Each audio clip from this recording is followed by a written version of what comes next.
Perkara PT Narada Asset Management ini, penyidik telah melakukan upaya penyidikan sebagai berikut.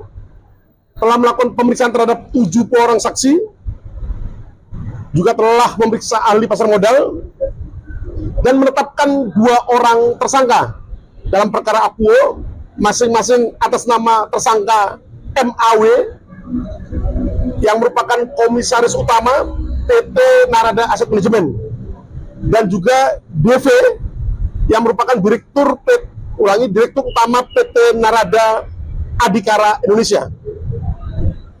Penyidik juga telah melakukan pemblokiran dan penyitaan terhadap sub rekening efek dengan total nilai kurang lebih 207 miliar rupiah.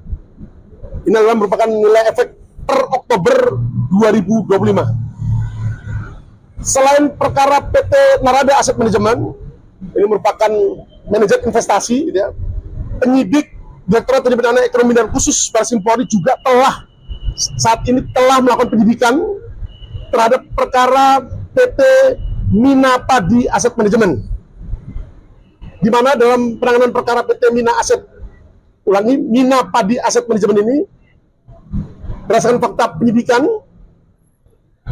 yang didapatkan oleh penyidik di Tim Deksus Baris Krim Polri selama penyidikan yang dilakukan, didapatkan fakta bahwa saham yang ditransaksikan oleh pihak Mina Padi Asset Management untuk dijadikan underlying aset pada produk reksadana berasal dari pasar nego dan pasar reguler menggunakan rekening akun milik reksadana dengan melawan transaksi antara lain saudara ESO, di mana saudara ESO ini merupakan pemegang saham di PT Mina Padi Asset Management, juga pemegang saham di PT Mina Padi Investama dan PT Sanur Hasta Mitra.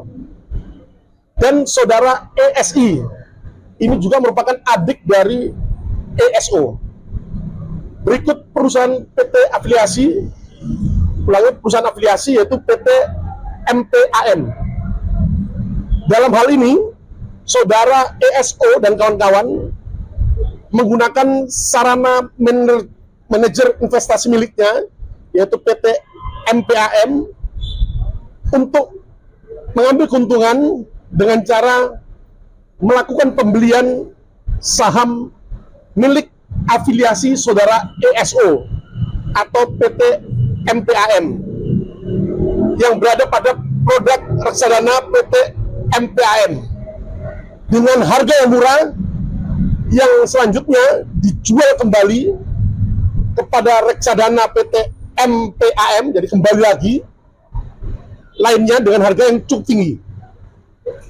Dalam penanganan perkara PT Mina Padi Asset Management ini, penyidik telah melakukan upaya-upaya penyidikan, diantaranya telah melakukan pemeriksaan terhadap 44 orang saksi, telah melakukan pemeriksaan terhadap 1 orang ahli pidana, juga melakukan pemeriksaan terhadap ahli pasar modal. Dan dalam perkara akuo, penyidik juga telah menetapkan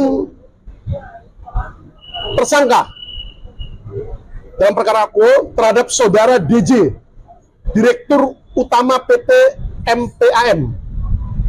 Yang kedua, saudara ESO, pemegang saham di PT Mina Padi Asset Management, PT Mina Padi Investama maupun PT Sanur Hasta Mitra. Dan juga saudara EL, ini juga merupakan istri dari saudara ESO. Jadi ada 3 tersangka yang telah ditetapkan dalam penyidikan perkara akuo.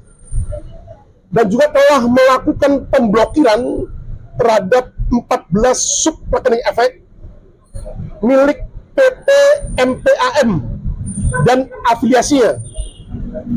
Di antaranya dari 14 sub rekening efek yang dilakukan pemblokiran, 6 sub rekening efek tersebut merupakan milik reksadana dengan jumlah aset saham kurang lebih sebesar 467 miliar rupiah.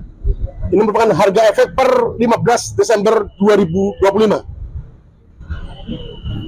Pada kesempatan ini, Baris Krim Polri menegaskan bahwa negara tidak akan memberikan ruang sekecil apapun bagi segala bentuk praktik manipulasi pasar maupun kejahatan investasi yang merugikan masyarakat.